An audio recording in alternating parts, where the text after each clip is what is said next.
और दोस्तों का हालचाल सब बढ़िया।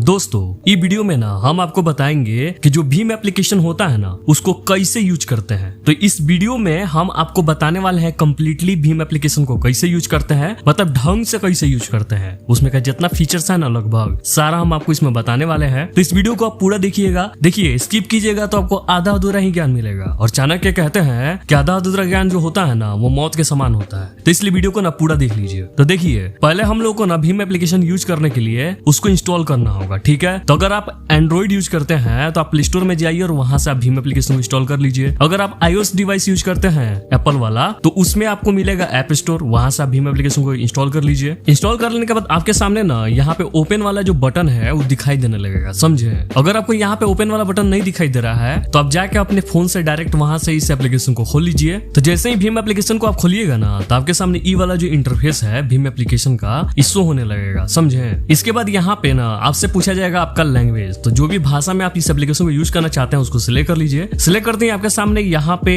एक इन्फॉर्मेशन पेज खुलकर आ जाएगा। यहाँ पे नीचे आपको प्रोसीड वाले बटन पे क्लिक करना है। जैसे ही आप प्रोसीड वाले बटन पे क्लिक कीजिएगा ना तो आपके सामने यहाँ पे एक पॉपअप विंडो आएगा जिसमें आपसे कुछ परमिशन मांगेगा, ठीक है। तो यहाँ पे आपको कुछ परमिशन जो है उसको अलाउ कर लेना है। बिना परमिशन का ये जो एप्लीकेशन है नहीं चल पाएगा। तो यहाँ पे आपको अलाउ करना होगा। जो पहला परमिशन है वो है SMS का, जो दूसरा परमिशन है वो है कॉल का, और तीसरा जो है वो आपके लोकेशन का है। तो इन तीनों को आप अलाउ कर लीजिए। जैसे अलाउ कीजिएगा आपके सामने यहाँ पे वेरीफाई मोबाइल नंबर वाला जो पेज खुलकर आ जाएगा। यहाँ पे ना आपको वो वाला जो सिम है सिलेक्ट कर लेना है जिसपे आपका बैंक अकाउंट है। मतलब कि जिस भी बैंक अकाउंट को आप भीम एप्लीकेशन से जोड़ना चाहते हैं ना, ऐड करना चाहते हैं, तो उस नंबर से आपको यहाँ पे भीम एप्लीकेशन को रजिस्टर करना पड़ेगा। अगर आप ऑलरेडी रजिस्टर किए होंगे ना भीम एप्लीकेशन पे तो भी आपको ऐसे ही करना है, ठीक है। तो हम ऑलरेडी रजिस्टर कर लिए हैं। तो कैसे रजिस्टर करते हैं इसके पहले भी हम एक वीडियो बना के डाल चुके हैं अपने चैनल पे, उसको भी आप देख लीजिएगा। यहाँ पे ना हम दोबारा यहाँ पे रजिस्टर कर रहे हैं। तो यहाँ पे आपको वो वाला सिम सिलेक्ट कर लेना है जो आपके बैंक में ऐड है, जिस बैंक अकाउंट को आप इस भीम एप्लीकेशन में जोड़ना चाहते हैं। तो हम यहाँ पे सिलेक्ट कर लेते हैं। जैसे ही सिलेक्ट कीजिएगा यहाँ पे आपको कंफर्म करना पड़ेगा। तो नीचे जो प्रोसीड वाला बटन दिया है उस पर आपको क्लिक कर लेना है। जैसे ही आप प्रोसीड वाले बटन पे क्लिक कीजिएगा ना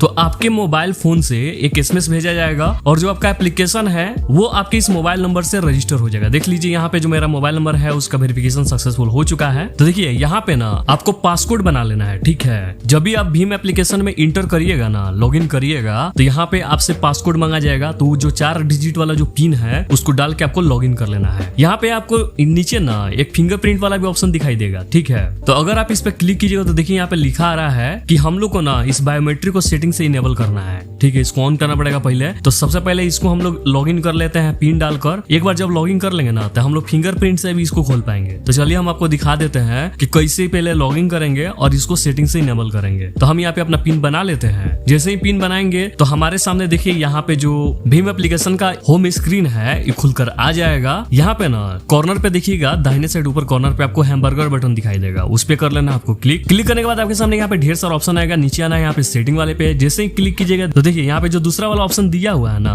बायोमेट्रिक लॉगिन, इसको कर लेना है आपको ऑन। जैसे ही ऑन कीजिएगा तो आपको दोबारा पिन जो है पासवर्ड जो बनाए थे आप 4 डिजिट वाला उसको कंफर्म करना पड़ेगा। तो डाल लीजिए और डालने के बाद नीचे जो सबमिट वाला बटन दिया उस पर क्लिक कर लेना है। क्लिक करते हैं यहाँ पे आपसे आपका जो बायोमेट्रिक है जो फिंगरप्रिंट है वो कंफर्म करने के लिए बोला जाएगा। तो जैसे ही आप अपना फिंगरप्रिंट लगाइएगा ना तो जो आपका फिंगरप्रिंट है जो आपका बायोमेट्रिक है वो सक्सेसफुली इनेबल हो जाएगा, ऑन हो जाएगा, ठीक है। तो चलिए अब हम लोग ना इस एप्लीकेशन को क्लोज कर देते हैं और क्लोज करके फिर से हम लोग यहाँ पे लॉगिन करेंगे, ठीक है। ताकि हम लोग ना यहाँ पे फिंगरप्रिंट से लॉगिन करके देख लेंगे। तो देखिए यहाँ पे जैसे ही हम एप्लीकेशन को खोल रहे हैं ना तो हमको यहाँ पे बायोमेट्रिक कंफर्म करने के लिए बोला जा रहा है। तो जैसे ही फिंगरप्रिंट लगाएंगे तो देखिए एप्लीकेशन खुल गया है, समझे। चलिए एक बार और हम लोग लॉग आउट कर लेते हैं। अब दोबारा से हम इसको खोलेंगे तो देखिए कि अगर आप लॉगिन नहीं किए रहेगा ना तो भी आप यहाँ पे स्कैन करके डायरेक्ट पेमेंट कर सकते हैं, ठीक है ना। तो इसका यूज जनरली कब किया जाता है, सपोज कीजिए कि आपके पास भीम एप्लीकेशन है आपके फोन में और आप कहीं गए हैं शॉपिंग करने के लिए, कोई दुकान से आप सामान खरीदे हैं। तो दुकान पे जब आपको पेमेंट करना होगा ना तो जब आप इस एप्लीकेशन को खोलिएगा तो आपको लॉगिन करना पड़ेगा। अगर आप पासवर्ड लगाए हैं तो पासवर्ड डालिएगा, खोलिएगा, तब वहाँ पे स्कैन कीजिएगा, पेमेंट कीजिएगा। इस सारा झंझट से सीधा आपको मुक्त कर दिया जाता है। यहाँ पे देखिए स्कैन वाला जो बटन दिया है, जब आप इस पे क्लिक करिएगा ना तो यहाँ पे आपसे पहली बार परमिशन मांगा जाएगा जिसको अलाउ कर लेना है ताकि जो आपका कैमरा का एक्सेस है वो मिल जाए। अब देख लीजिए यहाँ पे हमको ना UPI स्कैन करने के लिए दिया जा रहा है। तो आप स्टोर वगैरह पे देखते होंगे, दुकान वगैरह पे, वहाँ पे दुकानदार अपना UPI ID का जो QR कोड होता है वो प्रिंट करके लगाया रहता है जिसको स्कैन करके हम लोग को कर देना होता है पेमेंट, ठीक है ना, तो डायरेक्ट अगर जल्दीबाजी में आप पेमेंट करना चाहते हो तो डायरेक्ट बिना लॉगिन किए ही ना आप यहाँ से स्कैन एंड पे कर सकते हैं। स्कैन करके डायरेक्ट आप यहीं से पेमेंट कर सकते हैं। तो यही हम आपको दिखाना चाह रहे थे। अब हम लोग दोबारा से इसको बैक कर लेते हैं और हम लोग यहाँ पे कर लेते हैं लॉगिन। हम यहाँ पे फिंगरप्रिंट वाले पे क्लिक करेंगे और सीधा अपना फिंगरप्रिंट लगा के लॉगिन कर लेंगे। देखिए लॉगिन कर चुके हैं। आपके सामने ये वाला जो होम पेज है ये खुलकर आ जाएगा। तो ऊपर देखिएगा तो यहाँ पे ना आपका बैंक का नाम लिखा होगा। आपका जो बैंक है इसमें जो ऐड किए हुए हैं, जुड़े हुए हैं भीम एप्लीकेशन है, वो यहाँ पे आपको शो करेगा। ठीक है, उसका जो अकाउंट नंबर है वो भी यहाँ पे शो करेगा। जब यहाँ पे बगल वाला एरो पे क्लिक कीजिएगा ना तो ये पूरा फुल फॉर्म में खुलकर आ जाएगा। यहाँ पे जितना भी आपका बैंक अकाउंट ऐड होगा भीम यूपीआई में वो सारा का सारा यहाँ पे शो होने लगेगा। ठीक है, तो देख लीजिए यहाँ पे जो हमारा 6 डिजिट का पिन जो है वो सेट हो चुका है। यहाँ बगल में यहाँ पे जितना भी अकाउंट की इन्फॉर्मेशन है ना, IFSC कोड वगैरह जो होता है वो सब यहाँ पे शो हो रहा है। यहाँ पे आई बटन पे क्लिक करके देख सकते हैं कि जो बैंक अकाउंट है इस पे क्या क्या एक्टिवेट है। ठीक है, यहाँ पे जो यूपीआई पिन है वो भी सेट है। इसमें जो बिल पे फीचर वाला जो है वो भी सपोर्ट कर रहा है, मैंडेट फीचर भी सपोर्ट कर रहा है, गिफ्ट फीचर भी सपोर्ट कर रहा है, यूपीआई ऑटो पे वाला जो फीचर है वो भी सपोर्ट कर रहा है। तो ये सारा फीचर सपोर्ट कर रहा है। बैक करके यहाँ पे देख सकते हैं, यहाँ पे चेक बैलेंस वाला आपको ऑप्शन दिखाई देगा। इस पे जब हम लोग क्लिक करेंगे ना तो हम लोग अपना बैंक बैलेंस चेक कर सकते हैं। तो यहाँ पे हम लोग को डाल लेना अपना यूपीआई पिन, जो भी पिन हम लोग सेट किए रहेंगे 6 डिजिट वाला, वो डाल लेंगे ना तो हमारा यहाँ पे जो बैलेंस है वो शो हो जाएगा, कितना हमारे अकाउंट में पैसा है, हमारा मतलब बैलेंस है। उसके बाद से यहाँ पे ऊपर आपको ना रिफ्रेश वाला बटन दिख रहा है, इस पे क्लिक कीजिएगा तो जितना भी आपका बैंक अकाउंट इस यूपीआई एप्लीकेशन में लिंक होगा, जुड़ा होगा, सब यहाँ पे रिफ्रेश हो जाएगा। और शो नहीं हो रहा होगा तो इस पे क्लिक करके आप शो कर सकते हैं, रिफ्रेश कर सकते हैं। नीचे यहाँ पे प्लस वाला जो बटन दिया है ना, इस पे क्लिक करके आप नया जो बैंक अकाउंट है उसको भी यहाँ पे ऐड कर सकते हैं। सपोज कीजिए आपके पास ना 2-3 बैंक अकाउंट है और अभी आप एक ही बैंक अकाउंट इसमें ऐड किए हैं और आप बाकी का जो बैंक अकाउंट है उसको भी ऐड करना चाहते हैं, तो नीचे जो प्लस वाला आइकन दिख रहा है उस पर जब आप क्लिक कीजिएगा ना तो यहाँ पे बहुत सारा बैंक का जो लिस्ट है वो खुलकर आ जाएगा। यहाँ से आप उस बैंक का नाम सर्च कर सकते हैं, डायरेक्ट यहाँ पे खोज सकते हैं स्क्रॉल करके। अगर आप स्क्रॉल नहीं करना चाहते तो यहाँ पे सर्च वाला जो टैब दिया है उस पर क्लिक करके अपना बैंक का नाम लिखिए और जो आपका बैंक होगा यहाँ पे शो हो जाएगा। तो उस पर क्लिक करके आप बैंक अकाउंट को यहाँ पे ऐड कर सकते हैं। अब हम लोग ना सीधा चलते हैं पीछे। हम लोग यहाँ पे दोबारा से होम स्क्रीन पे आ गए। यहाँ पे नीचे आपको दिखाई देगा आपका यूपीआई। देखिए यही आपका यूपीआई आईडी, समझे। तो जब भी किसी से आपको पैसा मंगवाना होगा और वो आपसे यूपीआई मांगेगा, आपका जो यूपीआई आईडी होता है, तो आप ये दे दीजिएगा ना तो इस पे आपका जो पैसा है वो चला आएगा। वो आपको इसी पे पैसा ट्रांसफर कर सकता है। साथ में आप कहीं पे भी ई-कॉमर्स साइट पे पेमेंट करते हैं तो वहां भी आपको ना यूपीआई आईडी डालना होता है। तो ये वाला जो यूपीआई आईडी है ना वहां पे डालिएगा तो आप यहाँ पे से पेमेंट कर सकते हैं, समझे। इसके बारे में तो आप लोग ढंग से जानते ही होंगे। और बगल में क्लिक करके ना हम लोग यहाँ पे यूपीआई आईडी को कॉपी कर सकते हैं। अब चलिए हम लोग आप जान लेते हैं कि किसी को पैसा भेजना हो तो कैसे भेजेंगे। ठीक है, तो उसके लिए ना यहाँ पे आइएगा तो नीचे आपको सेंड और स्कैन वाले यहाँ पे ऑप्शन दिख रहा होगा। तो सबसे पहले हम लोग बात कर लेते हैं सेंड वाले का। ठीक है, जब हम लोग इस पे क्लिक करेंगे ना तो देख लीजिए हम लोग यहाँ से पैसे भेज सकते हैं किसी को भी। पैसे भेजने के लिए यहाँ पे जो सर्च टैब दिया है, यहाँ पे किसी का भी आप यूपीआई आईडी डालकर सर्च कर सकते हैं या किसी का आप नाम डाल के भी यहाँ पे सर्च कर सकते हैं। तो चलिए हम लोग ना यहाँ पे यूपीआई आईडी डाल लेते हैं। तो आप जिसको भी पैसा भेजना चाहते हैं ना उसका यूपीआई आईडी डाल लीजिए। बगल में जो वेरीफाई वाला बटन दिया उस पे जैसे ही आप क्लिक करेंगे तो उसका यूपीआई आईडी वेरीफाई हो जाएगा, उसका नाम वगैरह सब यहाँ पे शो होने लगेगा। नीचे आप यहाँ पे अमाउंट डाल सकते हैं, जितना भी आप पैसा उसको भेजना चाहते हैं। उसके नीचे यहाँ पे आपका अकाउंट शो होगा कि किस अकाउंट से आप यहाँ पे पेमेंट कर रहे हैं, मतलब उसको पैसा भेज रहे हैं, यानी आपके किस बैंक अकाउंट से पैसा कटेगा। नीचे यहाँ पे जो रिमार्क्स वाला बॉक्स दिया है ना, इसमें आप रिमार्क्स भी डाल सकते हैं अपने लिए याद रखने के लिए कि जब आप ट्रांजेक्शन कीजिएगा तो आपके स्टेटमेंट में ये शो होगा कि पैसे आप किस रीजन से भेजे थे, किस कारण से भेजे थे। तो आप यहाँ पे रीजन डाल सकते हैं। चलिए जैसे हम इसको लैपटॉप खरीदने के लिए पैसा भेजना चाहते हैं तो हम यहाँ पे डाल लेते हैं, ये ऑप्शनल होता है, समझे। नीचे आप यहाँ पे देख सकते हैं ऐड टू फेवरेट लिखा हुआ है, इस पे क्लिक करके आप इस यूपीआई आईडी को फेवरेट लिस्ट में ऐड कर सकते हैं, जोड़ सकते हैं। उसके बाद नीचे जो यहाँ पे कंफर्म वाला बटन दिया है उस पे जैसे ही आप क्लिक करेंगे तो आपके सामने जो यूपीआई पिन वाला जो पेज होता है, जो 6 डिजिट वाला यूपीआई पिन होता है ना, वो डालने के लिए आ जाएगा। तो वहां पे आप अपना यूपीआई पिन डाल दीजिएगा और इंटर कर दीजिएगा तो जो आपका पैसा होगा आपके अकाउंट से कट जाएगा और उस यूपीआई पे ट्रांसफर हो जाएगा जो आप यूपीआई पे भेजना चाहते थे। तो चलिए बैक कर लेते हैं। यहाँ पे ना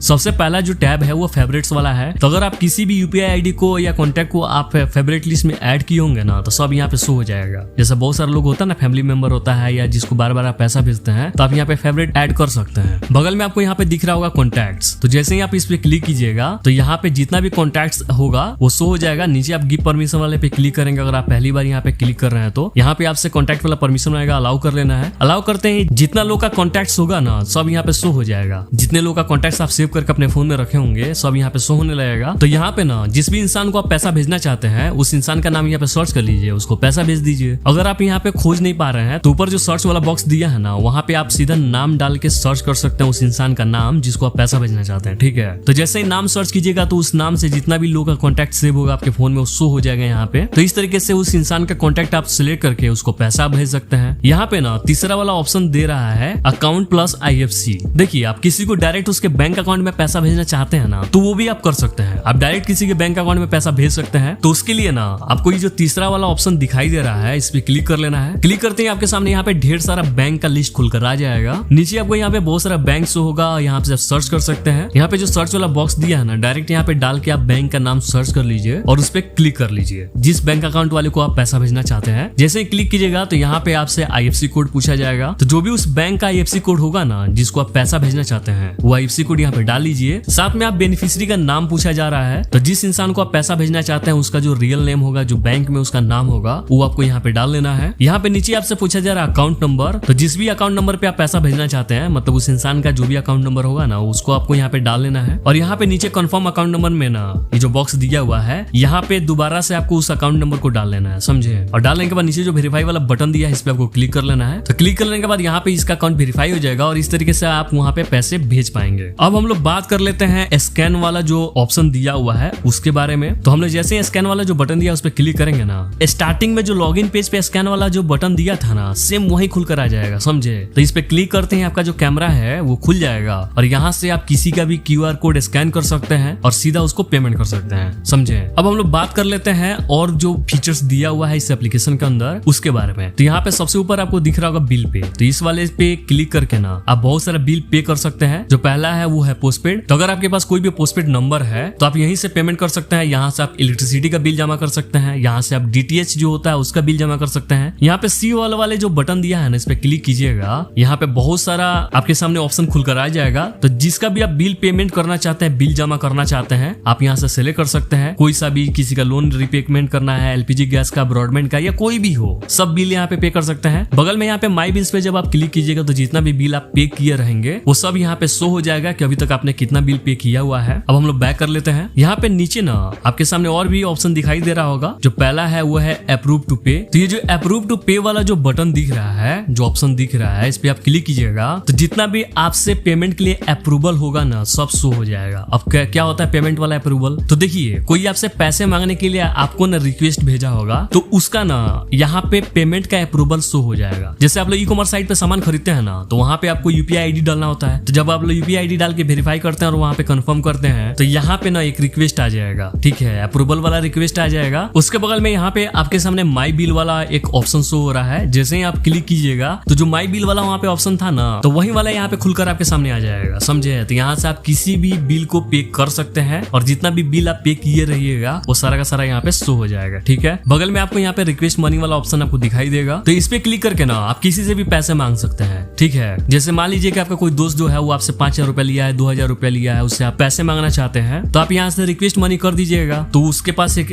पेमेंट अप्रूवल चला जाएगा। वहां से जब वो पेमेंट करेगा अप्रूवल वाले में जाकर, तो आपका जो पैसा है वहां से सीधा आ जाएगा, ठीक है। जैसे ही आप इस पे क्लिक कीजिएगा ना, तो आपके सामने ये वाला जो स्क्रीन है ये खुलकर आ जाएगा। तो यहाँ पे आपके सामने दो ऑप्शन दिखाई दे रहा है, फेवरेट्स एंड कॉन्टैक्ट्स। ऊपर जो सर्च वाला टैब जो दिख रहा है, सर्च वाला जो बॉक्स दिख रहा है, उसमें आप डायरेक्ट किसी का UPI डालकर अब बगल में जब वेरीफाई वाला बटन पे क्लिक कीजिएगा तो आपके सामने ये वाला स्क्रीन आ जाएगा। यहाँ पे उसका UPI ID शो होने लगेगा। नीचे यहाँ पे अमाउंट वाला जो बॉक्स दिया है, यहाँ पे आपको उतना अमाउंट डाल लेना है जितना पैसा मांग रहे हैं। नीचे आपको ना यहाँ पे वैलिड अप टू डाल लेना है, यानी इस रिक्वेस्ट का जो एक्सपायरी है वो आपको यहाँ पे सिलेक्ट कर लेना है कि कितना दिन का एक्सपायरी रखना चाहते हैं, 5 दिन का, 10 दिन का, 1 महीना का, जितना भी दिन का आप एक्सपायरी रखना चाहते हैं, एक्सपायरी डेट, उतना दिन तक ये वैलिड रहेगा। उसके बाद ये एक्सपायर हो जाएगा, तो आप रख सकते हैं। तो यहाँ पे क्लिक कीजिएगा ना, तो आपके सामने कैलेंडर खुलकर आ जाएगा, समझे। और यहाँ से आप अपना डेट सिलेक्ट कर लीजिए कि कौन से डेट तक आप इसको वैलिड रखना चाहते हैं, कौन सा डेट जो होगा वो एक्सपायरी डेट होगा। डेट सिलेक्ट कर लेने के बाद नीचे जो ओके वाला बटन दिया है उस पर जैसे आप क्लिक करेंगे तो जो आपका एक्सपायरी डेट होगा, जो आपका वैलिडिटी होगा वो सिलेक्ट हो जाएगा। नीचे रिमार्क्स वाला बॉक्स में आप रिमार्क्स डाल सकते हैं ताकि उस इंसान को भी पता चल जाएगा आप किस कारण से पैसे मांग रहे हैं, ठीक है। तो जैसे मान लीजिए ना कि हम रेंट के लिए पैसा मांग रहे हैं किसी से, ठीक है ना, हमारा कोई रेंटर है जो किराया लेकर रह रहा है हमारे घर में, उसे हम पैसा मांग रहे हैं, तो हम ऊपर अमाउंट डालकर नीचे यहाँ पे रेंट लिख देंगे और यहाँ पे नीचे जो रिक्वेस्ट वाला बटन दिया है उस पर क्लिक करेंगे ना, तो उसके पास पेमेंट अप्रूवल वाला रिक्वेस्ट चला जाएगा कि हाँ रेंट के लिए इतना पैसा ये आदमी मांग रहा है। तो वहां से वो पेमेंट करके हमारा जो पैसा है वो दे सकता है, समझे। नीचे आइएगा तो यहाँ पे आप कॉन्टैक्ट पे भी सिलेक्ट करके उस इंसान के कॉन्टैक्ट पे डायरेक्ट आप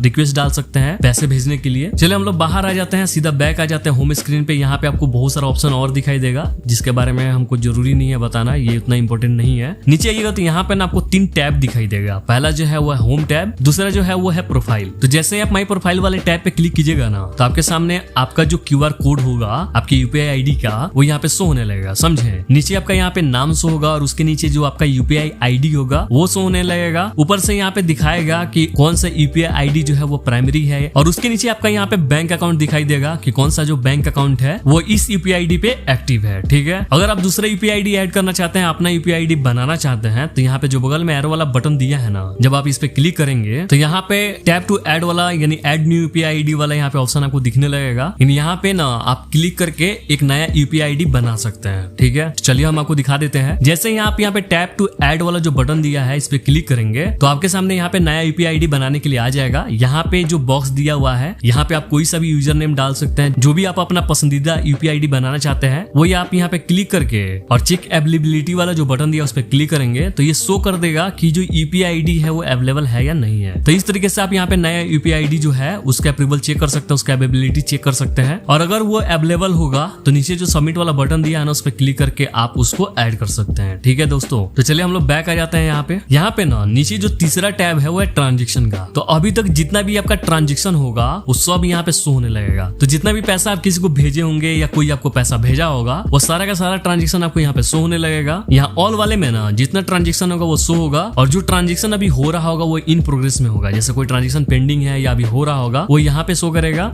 इस पे क्लिक करके आप सीधा रिफ्रेश कर सकते हैं, या स्वाइप डाउन करके भी ना, यानी उसको नीचे खींच के भी आप यहाँ पे रिफ्रेश कर सकते हैं, समझे। अगर मान लीजिए कोई ट्रांजेक्शन आपका शो नहीं हो रहा है जो अभी आप किए थे जो पेंडिंग में था, तो यहाँ पे आप रिफ्रेश कर सकते हैं। नीचे जो ये फिल्टर वाला बटन दिया है इस पे क्लिक करके आप कोई भी ट्रांजेक्शन को फिल्टर कर सकते हैं। तो यहाँ पे आप सॉर्ट आउट कर सकते हैं, जैसे डेट वाइज आप सॉर्ट कर सकते हैं, अमाउंट वाइज सॉर्ट कर सकते हैं, किसी का UPI ID डाल के डायरेक्ट आप सॉर्ट कर सकते हैं, खोज सकते हैं उस पर्टिकुलर UPI ID पे कितना अभी तक ट्रांजेक्शन हुआ है। टाइम ड्यूरेशन से भी आप यहाँ पे सॉर्ट कर सकते हैं, फिल्टर कर सकते हैं, अमाउंट रेंज से भी आप फिल्टर कर सकते हैं, या ट्रांजेक्शन स्टेटस से भी आप यहाँ पे फिल्टर कर सकते हैं। जैसे कि सारा ट्रांजेक्शन यहाँ पे शो होगा। सक्सेस पे क्लिक कीजिएगा तो जितना भी सक्सेसफुल ट्रांजेक्शन होगा वो शो होगा, फेलियर वाला अलग होगा, अप्रूवल वाला अलग कर सकते हैं आप फिल्टर, डिक्लाइन वाला, एक्सपायर्ड वाला या पेंडिंग वाला। तो जिस तरीके से भी आप यहाँ पे फिल्टर करना चाहते हैं उस ऑप्शन को आप सिलेक्ट कर लीजिए, और नीचे जो अप्लाई वाला बटन दिया है इस पे कर लेना आपको क्लिक करते हैं जितना भी उससे रिलेटेड जो ट्रांजेक्शन होगा वो छट कर आपके सामने आ जाएगा। तो दोस्तों जितना भी जरूरी फीचर्स था या जितना भी जरूरी इसमें बातें थी वो सारी की सारी मैंने आपको यहाँ पे बता दी है। अगर इसके अलावा आपके मन में कोई भी डाउट है या कुछ भी आप पूछना चाहते हैं ना, तो जो हमारा कमेंट बॉक्स है वो 24/7 खुला रहता है, वहाँ पे आप पूछ डालिए, मैं आपको डेफिनेटली रिप्लाई करने वाला हूँ, समझे। देखिए शर्माइए मत, शर्माइएगा या हिचकिचाइएगा तो पूछ नहीं पाइएगा। और अगर आपको ये वीडियो थोड़ा भी हेल्पफुल या इन्फॉर्मेटिव लगा है, इस वीडियो से आपको थोड़ा भी मदद मिला या अच्छा लगा है, तो प्लीज आपसे रिक्वेस्ट है इस वीडियो को लाइक कर दीजिए। देखिए आप लोग लाइक नहीं करते हैं। और सुनिए, अगर आप चैनल पर नए हैं तो सब्सक्राइब किए बिना मत जाइएगा, क्योंकि दोस्तों ये जो यूट्यूब की दुनिया है ना ये सागर की तरफ फैला हुआ है, तो इसी में आप खो जाइएगा और आपका हमारा जो साथ है ये छूट जाएगा। तो इसलिए चैनल को सब्सक्राइब जरूर से कर लीजिए, समझे। तो इस वीडियो में बस इतना ही, मिलते हैं नेक्स्ट वीडियो में, तब तक के लिए जय हिंद,